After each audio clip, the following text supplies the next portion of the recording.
malam di daerah pegunungan itu selalu sunyi. Dingin yang menggigit menembus sampai ke tulang. Kabut turun begitu tebal, menutupi seluruh jalan tanah yang berliku-liku di antara pepohonan pinus tinggi. Aku masih ingat betul, malam ketika pertama kali tiba di asrama pendidikan Islam An-Nur, sebuah sekolah yang katanya terkenal dengan prestasi hafalan Qur'annya. Tempat yang banyak disebut-sebut orang kampung sebagai asrama para calon ustaz. Tapi tak banyak yang tahu bahwa di balik pagar besi tua dan tembok kusamnya tersimpan sesuatu yang tidak pernah ingin diceritakan oleh siapapun yang pernah tinggal di sana. Nama aku Raffi. Waktu itu aku baru berusia 16 tahun. Ayahku seorang sopir truk antar kota. Ibuku berjualan di pasar. Mereka ingin anaknya bisa belajar agama di tempat terbaik, dan An-Nur katanya salah satu asrama terbaik di Jawa Barat. Perjalanan menuju ke sana memakan waktu hampir 8 jam. Jalanannya menanjak, berliku dan makin lama makin sepi. Sinyal ponsel menghilang sejak 2 jam sebelum sampai. Mobil yang aku tumpangi bersama ayah berhenti di depan sebuah gapura besar, bertuliskan kaligrafi Arab kusam. Marhaban bi tholibil ilmi. Selamat datang para penuntut ilmu. Di balik gapura itu berdiri sebuah kompleks bangunan tua berwarna abu kusam. Bangunan 2 lantai berjajar dengan genteng berlumut dan jendela-jendela kayu yang catnya mengelupas. Dari kejauhan terdengar lantunan murid-murid mengaji serempak di mushola utama. Suara mereka bergema ke seluruh kompleks, berpadu dengan desir angin yang membuat bulu kuduku berdiri. Di depan asrama seorang pria tua berpeci hitam menungguku. Tubuhnya kurus, berjanggut putih dan memakai jubah abu-abu panjang. Matanya tajam tapi senyumnya menenangkan. Assalamualaikum. Kamu pasti Raffi ya? Iya Ustaz. Saya Ustaz Rahman, kepala asrama di sini. Selamat datang. Ia menepuk bauku pelan, tapi entah kenapa, sentuhannya terasa dingin seperti baru keluar dari air es. Aku menunduk hormat dan ayahku berbicara sebentar dengannya. Setelah itu ayah berpamitan cepat. Katanya harus segera turun gunung sebelum malam makin gelap. Aku berdiri di halaman asrama sambil melihat mobil ayah perlahan hilang di telan kabut. Rasanya ada sesuatu yang berat di dadaku saat itu. Entah kenapa aku merasa seperti tidak akan mudah keluar dari tempat ini. Ustaz Rahman menuntunku ke dalam asrama. Koridor panjang itu gelap dan sempit, hanya diterangi lampu neon yang berkelap-kelip di langit-langit. Dindingnya berwarna abu-abu pucat, dan di beberapa bagian terlihat retak. Langkah kami bergema di lantai semen dingin, menciptakan gema yang membuat suasana makin sepi. Kami berhenti di depan pintu kayu bertuliskan, Kamar 3B. Kamu sekamar dengan Fadil dan 2 santri lainnya, ujar Ustaz Rahman pelan. Kalau butuh sesuatu, bilang saja ke kakak asrama. Tapi ingat satu hal, nak. Aku menatapnya. Apa itu, Ustaz? Di sini, waktu belajar tidak hanya siang hari. Kadang malam juga memberi pelajaran. Aku mengangguk pelan meski tak sepenuhnya paham maksudnya. Di dalam kamar, 4 ranjang besi berjajar rapi. Semuanya sama. Kasur tipis, bantal keras dan selimut abu-abu. Dinding kamar penuh tulisan, ayat-ayat motivasi dan jadwal hafalan. Tapi di salah satu sudut, aku melihat sesuatu yang aneh. Ada sebuah pintu kecil di bawah lemari, seperti pintu ventilasi tapi lebih besar. Cukup besar untuk dimasuki manusia. Aku menatap ke arah itu, tampak gelap dan berdebu. Jangan dilihat terlalu lama. Suara seseorang terdengar dari belakangku. Aku menoleh. Seorang anak dengan tubuh tinggi kurus, wajahnya ramah, tersenyum. Aku Fadil, teman sekamarmu. Kami saling berkenalan. Fadil sudah 1 tahun di sini. Dia bilang asrama ini aneh. Tidak semua santri betah. Banyak yang pulang setelah beberapa bulan dengan alasan tidak kuat. Tapi mereka tidak pernah menjelaskan apa yang sebenarnya tidak kuat. Malam pertama di asrama, pukul 9 semua lampu dimatikan. Waktu istirahat dimulai. Aku berbaring menatap langit-langit mencoba tidur. Tapi suara jangkrik di luar dan desir angin dari celah jendela membuat suasana makin menegangkan. Aku baru saja mulai terlelap ketika mendengar sesuatu. Pelan sekali, tapi jelas. Suara orang mengaji. Bukan dari mushola, suaranya datang dari bawah. Dari lantai di bawah tempat tidurku. Alif, Lam, Mim. Aku membuka mata lebar-lebar. Kupikir mungkin ada santri yang sedang tahajud di mushola. Tapi mushola jauh dari asrama. Tidak mungkin suaranya sejelas itu. Zalikal kitabu la raiba fi. Suara itu seperti serak pelan dan berat. Aku menelan ludah. Fadil tampak masih tidur, tapi aku yakin dia juga mendengarnya. Aku berbisik pelan. Dut, lo dengar nggak? Tidak ada jawaban. Fadil diam saja. Aku menegakkan tubuh. Kupasang telinga lebih saksama. Suara itu makin jelas. Dan anehnya, setiap kali suara itu mengucap ayat, lantai di bawah tempat tidurku bergetar halus. Seperti ada seseorang yang berjalan pelan di bawah sana. Tapi tidak ada ruang bawah di asrama ini, kan? Keesokan paginya aku tanya pada kakak asrama, "Kak, di bawah kamar kami itu apa ya? Kok semalam kayak ada orang ngaji dari bawah?" Kakak asrama menatapku lama. Raut wajahnya langsung berubah. "Kamu dengar?" "Iya kak, jelas banget." Ia menatap ke sekeliling lalu mendekat ke telingaku. "Kalau kamu dengar suara itu lagi, pura-pura aja nggak dengar. Jangan keluar kamar. Jangan lihat ke bawah. Ngerti?" "Kenapa emangnya?" Kakak itu tidak menjawab. Ia hanya menepuk pundakku dan pergi cepat-cepat. Hari-hari berikutnya terasa aneh. Pagi dan siang berjalan normal. Belajar, hafalan, sholat berjamaah. Tapi begitu malam datang, suasana berubah drastis. Udara di lorong jadi dingin luar biasa. Lampu-lampu sering mati sendiri. Dan suara itu selalu muncul sekitar pukul 11 malam. Kadang satu suara, kadang dua, kadang ramai seperti jamaah besar yang sedang murajaah hafalan. Tapi tak ada yang bangun. Semua santri seolah tidak mendengarnya, atau pura-pura tidak mendengar. Sampai suatu malam, rasa penasaran mengalahkan rasa takutku. Aku duduk di tepi ranjang, menunggu suara itu datang.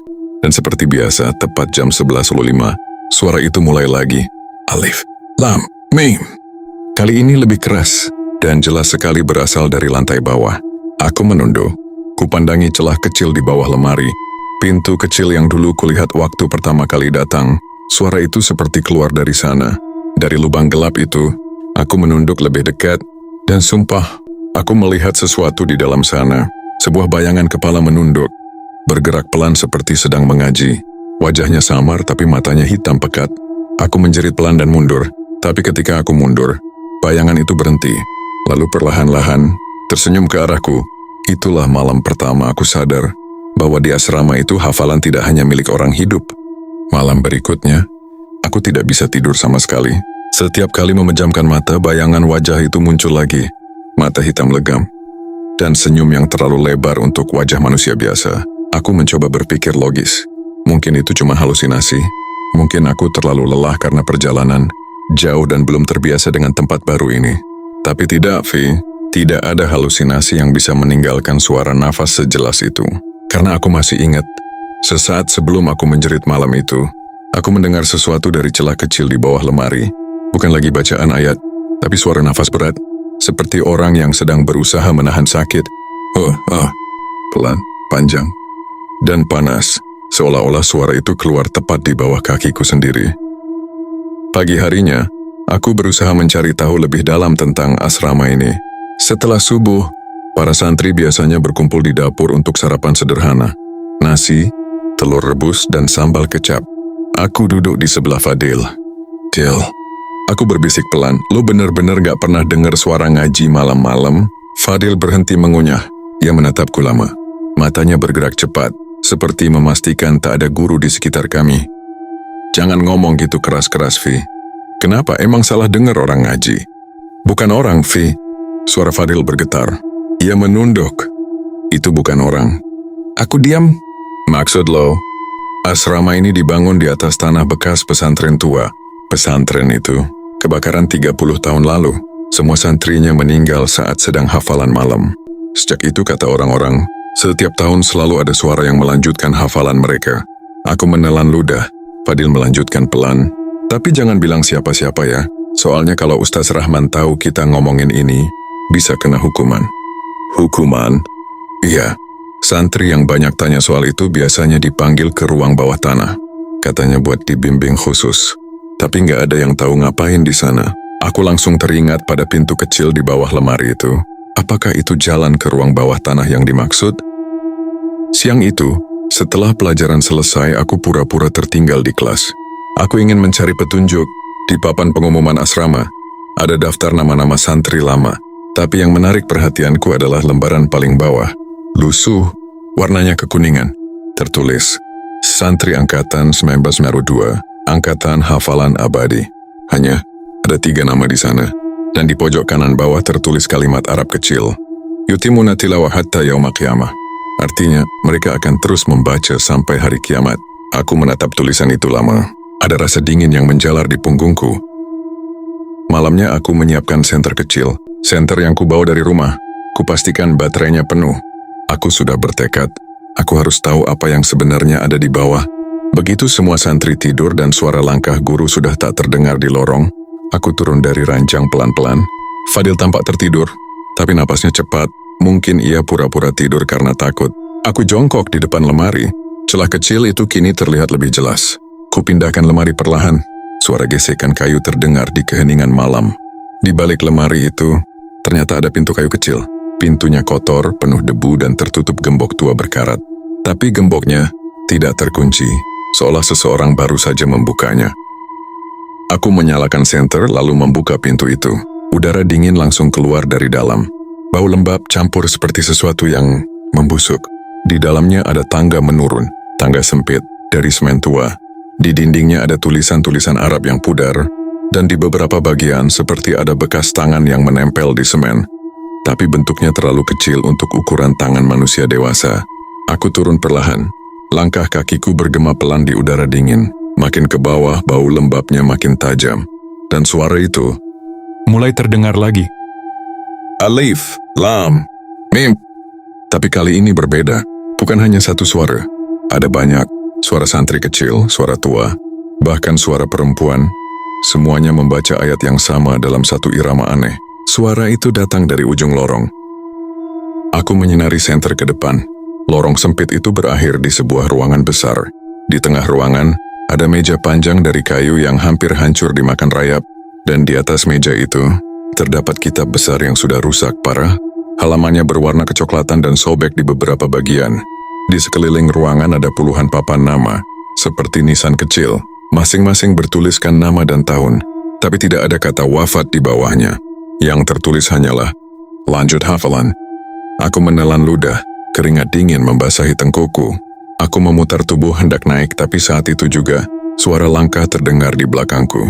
Lambat, berat, dan menyeret. Kamu belum waktunya naik, nak. Aku menoleh cepat. Sinar senterku menyorot wajah Ustaz Rahman. Tapi wajahnya tidak seperti siang tadi. Matanya kosong seputih susu. Wajahnya pucat dan di bawah jubahnya tampak darah menetes pelan. Ini tempat para penghafal sejati, Raffi. Mereka belajar untuk selama-lamanya. Ustaz, kenapa Ustaz ada di sini?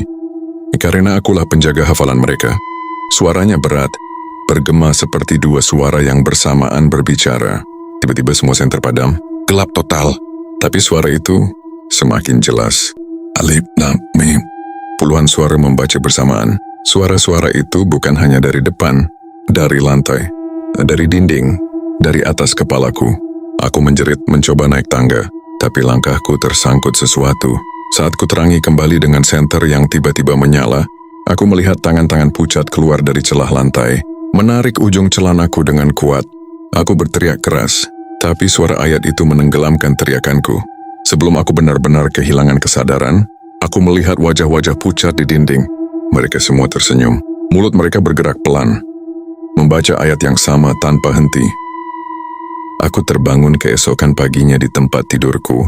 Fadil menatapku dengan wajah pucat. Lo ngapain semalam, Vi? Apa maksud lo? Gue ngeliat lo bangun jam 2, jalan ke arah lemari. Gue mau bangunin, tapi lo malah ngomong sendiri. Ngomong apa? Ngaji, tapi nadanya gak kayak biasanya. Suaranya berat banget. Aku menelan ludah. Aku tidak ingat apapun setelah tangan-tangan itu menarikku. Yang aku tahu pagiku dimulai dengan lutut memar dan debu menempel di bajuku.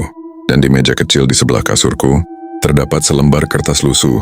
Tulisan Arabnya samar, tapi aku bisa baca dengan jelas. Hafalanmu sudah dimulai, Raffi. Hening sesaat, dan mulai hari itu, aku tidak pernah lagi bisa tidur tenang di asrama itu. Sejak pagi itu, hidupku di asrama berubah total. Setiap kali aku menghafal, aku mendengar dua suara di kepalaku. Suara sendiri dan satu lagi, suara lain yang mengikuti setiap ayat yang kuucapkan. Awalnya samar, tapi lama-lama semakin jelas. Dan parahnya, suara itu tahu kalau aku salah membaca. Bukan begitu, Raffi. Ayat itu kau baca salah. Aku kaget. Kupandangi sekitar, tapi tak ada siapapun. Fadil sedang tidur siang di ranjang atas ruangan sepi. Namun suara itu tetap terdengar. Berbisik pelan dari arah meja kecil di samping kasurku. Ayat itu harusnya panjang, bukan pendek. Kau hafalannya buruk, nak. Aku menggigil. Aku menatap meja itu. Kertas lusuh yang kemarin ada di sana sudah tak ada. Tapi kini di atas meja itu ada sebuah potongan lidah kecil yang mengering. Dan di bawahnya tertulis, "Perbaiki makhrajmu." Aku mundur perlahan. Perutku mual. Aku menjerit tapi tak ada yang datang. Malam itu aku memutuskan untuk bicara pada Fadil. Kali ini aku harus jujur. Dil, gue ngerasa ada yang salah di sini. Salah gimana? Ada suara di kepala gue. Dia ngoreksi hafalan gue. Bahkan kadang ngulangin ayat yang gue baca. Fadil memandangku lama lalu menunduk. Lo udah ke bawah, Vi? Ke bawah? Lo udah kebuka jalurnya. Lo udah lihat ruang bawah tanah kan? Aku terdiam. Bagaimana dia tahu? Dulu ada santri yang kayak lo namanya Naufal. Dia juga penasaran buka pintu itu malam-malam. Sejak hari itu dia juga mulai dengar suara. Terus dia sekarang di mana? Fadil menghela napas panjang. Dia masih di sini, tapi bukan di dunia kita. Aku terpaku. Maksud lo? Fadil menunjuk ke arah lemari. Tiap malam jam 2:13 dengerin baik-baik. Lu bakal tahu di mana Naufal. Aku tidak percaya begitu saja. Tapi malam itu, aku tetap terjaga. Jam menunjukkan 02:12. Aku menatap lemari di ujung kamar. Tidak ada suara apapun. Aku mulai berpikir Fadil cuma menakut-nakuti. Lalu jarum jam bergerak pelan. 02:13. Dan tiba-tiba, ketukan pelan terdengar dari balik lemari. Tok, tok, tok. 3 kali. Lalu suara itu muncul. Aku belum selesai hafalanku, Raffi. Aku gemetar. Itu suara anak laki-laki. Lembut, pelan, tapi jelas sekali. Aku harus selesaikan sebelum subuh. Kalau tidak, aku akan diingatkan. Aku mencoba menjawab dengan suara serak. Siapa kamu? Naufal. Udara di kamar mendadak dingin. Cahaya dari lampu kamar meredup perlahan. Bayangan lemari memanjang ke arahku. Aku dengar kamu ke bawah, Raffi. Sekarang giliran aku. Aku mau kamu temani aku ngaji malam ini. Naufal, aku nggak bisa, aku. Belum sempat aku lanjut, lemari itu bergetar keras. Buku-buku di atas meja jatuh. Cermin kecil di dinding retak tiba-tiba. Jangan menolak hafalan malam. Suara itu berubah berat, bergema di seluruh ruangan. Aku menjerit dan berlari keluar kamar. Lorong asrama gelap. Lampu-lampu padam satu persatu seolah mengikuti langkahku. Aku berlari ke aula utama, tempat biasanya Ustaz berjaga malam. Tapi saat sampai di sana, tidak ada siapapun. Yang ada hanya bayangan seseorang sedang duduk di pojok ruangan. Ia memakai jubah panjang. Wajahnya tertutup sorban putih. Aku mendekat perlahan. Ustaz Rahman? Orang itu tidak menjawab. Aku terus melangkah sampai jarak tinggal 2 meter. Dan saat cahaya senter mengenai wajahnya, aku melihat tidak ada wajah di sana. Hanya kulit datar, tanpa mata, tanpa hidung, tanpa mulut. Aku terpaku. Tubuhku kaku, tidak bisa bergerak. Seseorang berbisik di telingaku dari belakang. Mereka semua hafalannya sempurna, Raffi. Karena wajah hanyalah gangguan bagi penghafal sejati. Aku menoleh cepat dan mendapati Ustaz Rahman berdiri tepat di belakangku. Kau mendengar mereka kan? Kau akan jadi bagian dari mereka kalau terus mencari tahu. Aku tak bisa bicara. Mulutku seolah terkunci. Mataku panas, tubuhku lemas. Lalu Ustaz itu menempelkan telapak tangannya ke dadaku, tepat di atas jantung. Aku bisa merasakan sesuatu merayap masuk. Dingin tapi menyakitkan. Seperti ada ayat-ayat yang dipaksa masuk ke dalam pikiranku. Sekarang kau akan hafal semuanya. Bahkan yang tak tertulis. Cahaya padam, dan aku jatuh pingsan. Aku terbangun keesokan harinya di musala kecil dekat asrama. Santri lain sedang bersiap untuk sholat duha. Aku memegang kepala terasa berat sekali. Fadil menghampiriku. Lo ngilang semalam, Vi. Ustaz nyariin lo. Gue di aula. Gue lihat Ustaz. Fadil langsung menutup mulutku dengan tangannya. Jangan ngomong apa-apa. Lo gak boleh nyebut namanya di waktu duha. Bahaya. Kenapa? Mereka bangun kalau dipanggil saat cahaya condong ke timur. Waktu antara dunia mereka dan kita tipis. Aku menatap Fadil. Wajahnya pucat tapi matanya tidak seperti biasanya. Ada urat hitam yang menjalar di bawah kelopak matanya. Fadil, lo kenapa? Dia tersenyum pelan. Malam ini giliran gue, Vi. Giliran apa? Ngaji di bawah. Dan tanpa bicara lagi, Fadil pergi. Malamnya, aku memutuskan mengikuti Fadil diam-diam. Dia bangun sekitar jam 2 membawa mushaf kecil dan senter. Aku menunggu sampai dia membuka pintu kecil di bawah lemari. lalu mengikutinya pelan. Tangga itu kembali membawa kami ke ruang bawah tanah yang sama. Tapi kali ini, suasananya berbeda. Lebih terang, karena di setiap dinding kini ada lilin-lilin kecil yang menyala, seperti sudah disiapkan. Di tengah ruangan kitab besar itu masih ada, dan Fadil duduk di depannya membaca pelan. Ayat demi ayat keluar dari mulutnya dengan lancar, tapi aku bisa melihat darah menetes dari hidungnya. Dil, aku berbisik, berhenti. Tapi dia terus membaca, semakin cepat, semakin keras, sampai suaranya serak dan lidahnya berdarah. Fadil, kukap. Aku mencoba menariknya, tapi saat tanganku menyentuh bahunya, kulitnya terasa dingin seperti batu. Dan ketika dia menoleh, wajahnya bukan lagi wajah Fadil. Mata hitam, lidah panjang, dan dari rongga mulutnya terdengar suara banyak orang mengaji bersamaan. Kami belum selesai, Raffi. Kami harus menyelesaikan ayat ini sebelum azan. Temani kami. Aku menjerit, menjatuhkan senter dan berlari naik ke atas. Tapi sebelum keluar, aku mendengar suara terakhir dari bawah. Besok malam, giliranmu lagi. Sejak malam itu, aku tak pernah bisa tidur. Setiap kali aku menutup mata, suara itu datang. Mereka membaca ayat-ayat dengan nada terbalik, seolah-olah membalik makna Al-Quran sendiri. Dan kadang, aku merasa ayat itu keluar dari mulutku sendiri. Aku mulai kehilangan waktu, lupa hari, lupa jam. Satu-satunya yang aku tahu, semakin sering aku mendengar mereka, semakin aku merasa hafalanku bertambah sempurna. Tapi entah kenapa, setiap kali aku melafalkan satu ayat baru, satu hal lain di sekitarku hilang. Entah itu suara ayam pagi, tawa santri lain, atau bahkan bayangan matahari. Dan di hari ketujuh aku berada di sana, aku sadar sesuatu.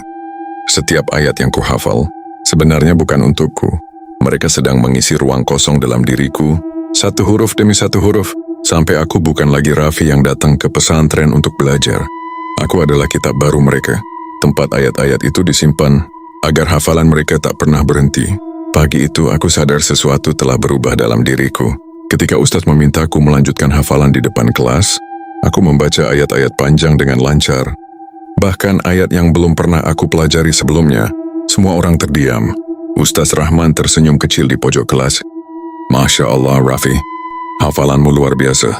Aku ingin bahagia, tapi jantungku berdetak tak karuan.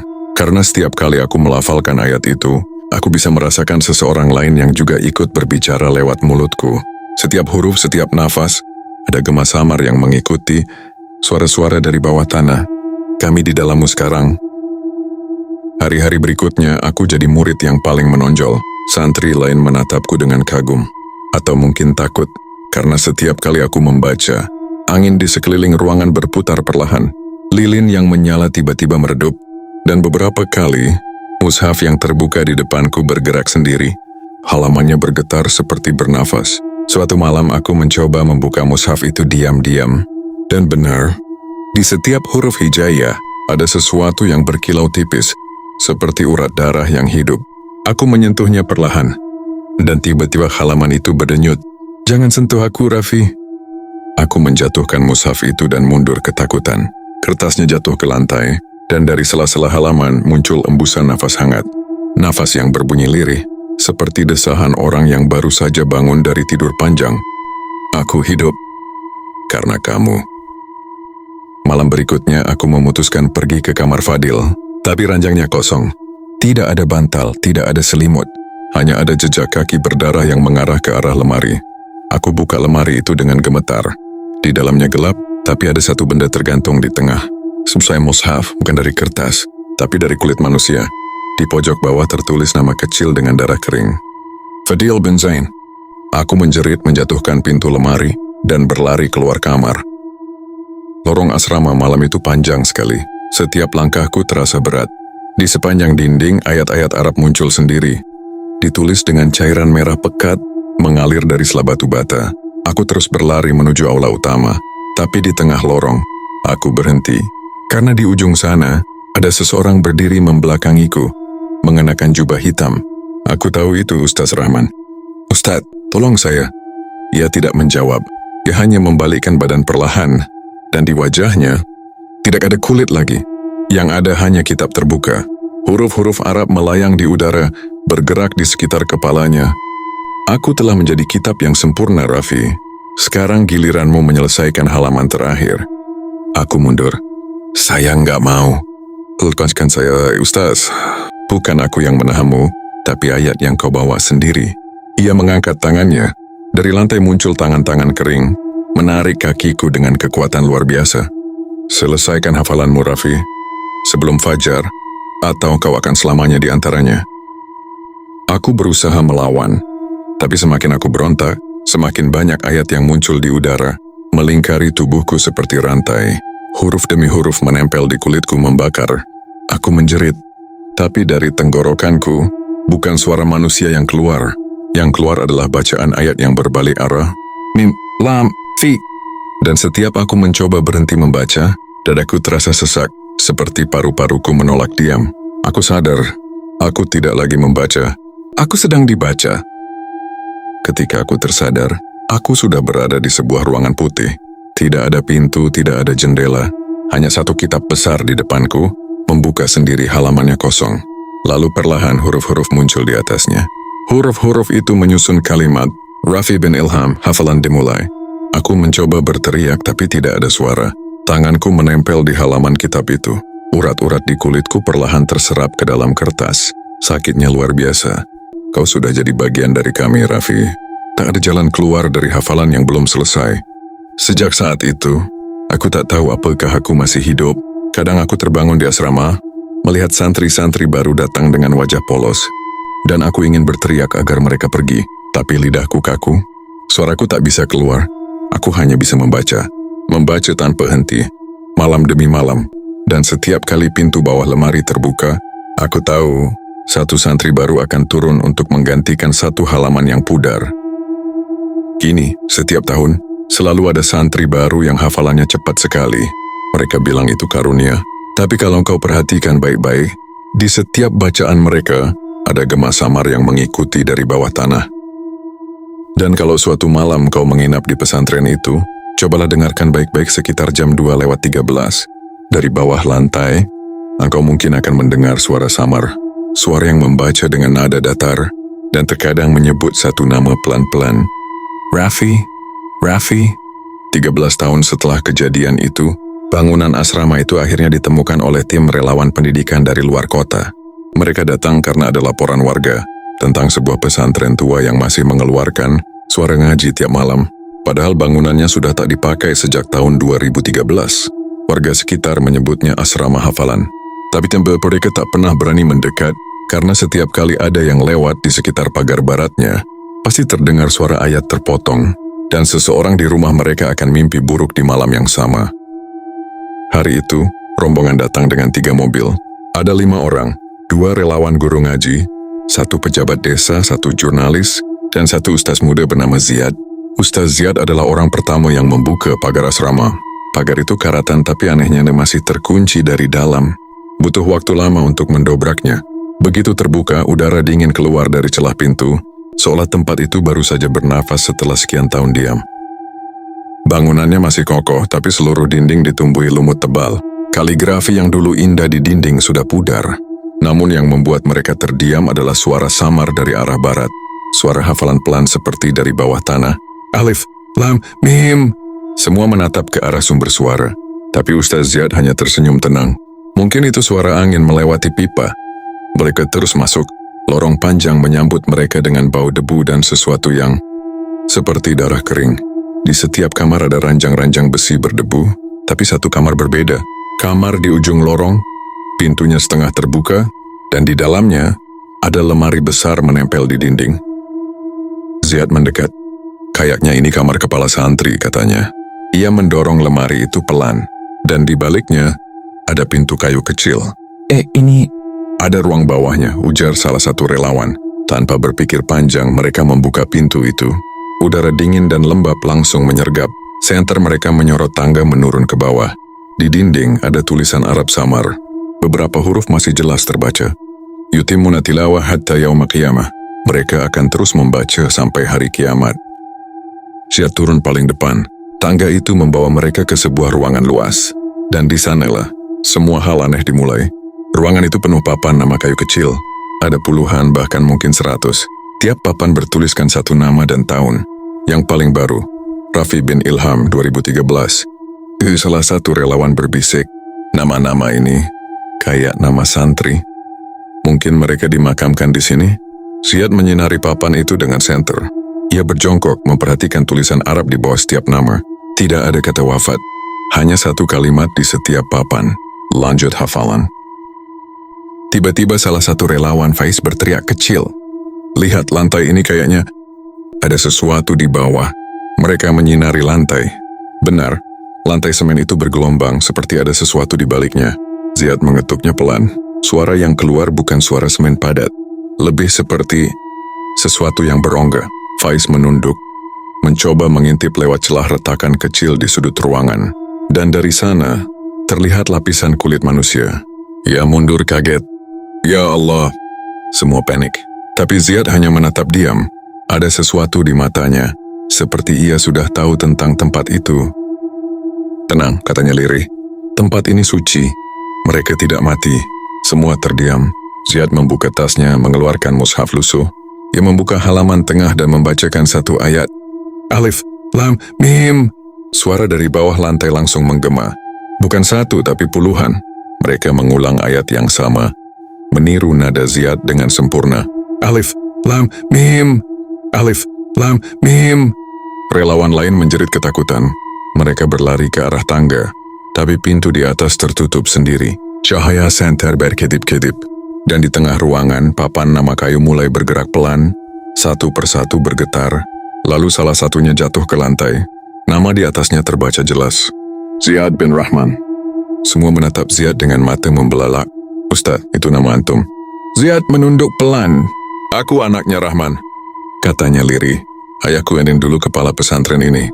Tapi pesantren ini ditutup karena kebakaran, kan? Ziad tersenyum. Kebakaran itu bukan kecelakaan. Itu upaya menghentikan hafalan. Tapi tidak ada yang bisa menghentikan ayat yang sudah dibaca sampai akhir. Ia membuka mushafnya lebar-lebar, dan dari dalam halaman itu, keluar hembusan udara dingin yang membuat semua lilin padam. Huruf-huruf Arab melayang di udara, berputar cepat, membentuk lingkaran di atas kepala Ziad. Mereka menungguku selama ini. Suara dari bawah lantai mulai keras. Bukan lagi lantunan ayat biasa, tapi suara tangisan. Tangisan banyak orang yang membaca sambil menangis. Satu relawan mencoba memukul lantai, tapi lantai itu retak sendiri. Dan dari retakan itu, keluar tangan-tangan pucat berlumur debu, merangkak mencari sesuatu untuk dipegang. Faiz menjerit paling keras. Kita harus keluar. Sekarang. Tapi Ziad berdiri tegak. Tidak, Faiz. Mereka hanya ingin melanjutkan hafalan yang belum selesai. Ia memegang mushaf itu tinggi-tinggi. Baca bersama mereka. Faiz, itu satu-satunya cara agar engkau tak dihapus dari dunia. Faiz menolak, tapi tiba-tiba huruf-huruf Arab di udara menempel di wajahnya. Ia berteriak memegangi pipinya. Huruf-huruf itu membakar kulitnya seperti api. Satu demi satu huruf itu masuk ke matanya, sampai akhirnya suaranya berhenti. Dan dari mulutnya keluar suara bacaan. Alif, Lam, Mim. Satu persatu relawan lain ikut terseret. Suara mereka hilang, berganti dengan lantunan hafalan sempurna. Ziad tersenyum puas. Ia membuka halaman terakhir mushafnya. Di sana, di baris paling bawah, tertulis satu kalimat samar. Setiap tahun satu santri baru. Ia menatap kamera jurnalis yang jatuh di lantai. Pastikan dunia tahu, hafalan ini tidak pernah berhenti. Lalu ia membungkuk perlahan, menyentuhkan dahinya ke lantai, dan membaca satu ayat yang belum pernah dikenal siapapun. Wala tamutunna illa wa antum taqra'un. Janganlah kalian mati kecuali dalam keadaan membaca.